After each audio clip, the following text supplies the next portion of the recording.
Well, I'm joined by Dr. James Smith, a lecturer on humanitarian policy at UCL. Dr. James, good to have you on the programme. What impact do you think this collective statement there by 100 NGOs joining together in that Gaza letter? I mean, the language they're using is a reiteration of statements that have been made many times over by many of these organizations. They're Palestinian civil society groups, Palestinian NGOs, international NGOs. It's incredibly strong. And one of the things that it really emphasizes, and if I may, I'll just quote very quickly, piecemeal arrangements and symbolic gestures like airdrops or flawed aid deals serve as a smokescreen for inaction. They cannot replace states' legal and moral obligations.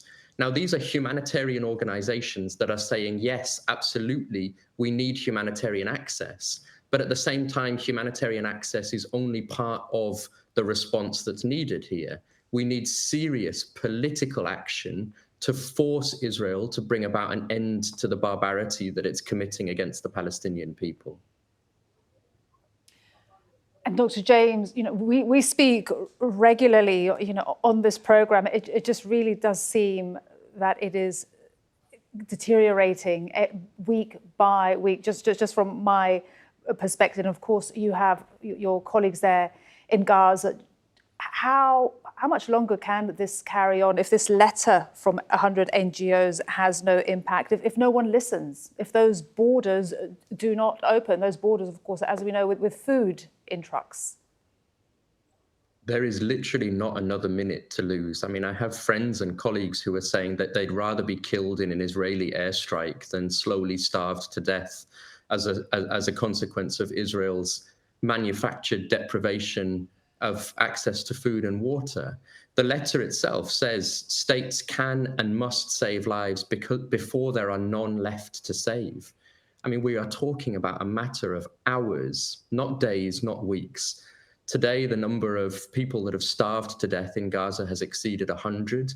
That number will increase exponentially in the coming hours and days if there is not immediate action to bring about an end to the blockade, an end to the siege, and an end to the violence. And Dr. James, you're speaking to us from one of the most influential, capitals in the world. This morning, one of our leading newspapers had a picture of a baby in Gaza. I'm just looking at it now. It is horrendous. For pity's sake, stop this now. Where is more of that global outcry? Are people, listening to me, to you? Are they looking at these babies? Because we can't, as you say, keep going on for more weeks. Yeah. I mean, it is too little, too late. These are right-wing outlets that have been indifferent towards the suffering of the Palestinian people and have fanned the flames of genocide for a very long time. But certainly something appears to be changing now.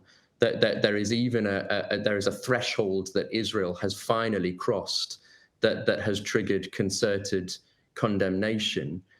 What's lacking, of course, is serious political action.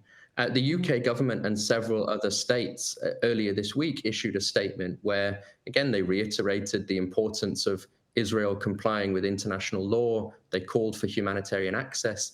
But this is at the very same time that the UK government continues to trade in arms with Israel, maintains its political, diplomatic and economic relationships. This is really a veneer of concern, a veneer of humanitarian concern, at the very same time that Israel continues to drop its bombs and corral 2.1 million Palestinians into an ever shrinking concentration camp. That's the reality of what's happening in Gaza. For more than a year and a half now, we've had the directive from the International Court of Justice, which stated very clearly that Israel is plausibly committing genocide against the Palestinian people, and the world did not act.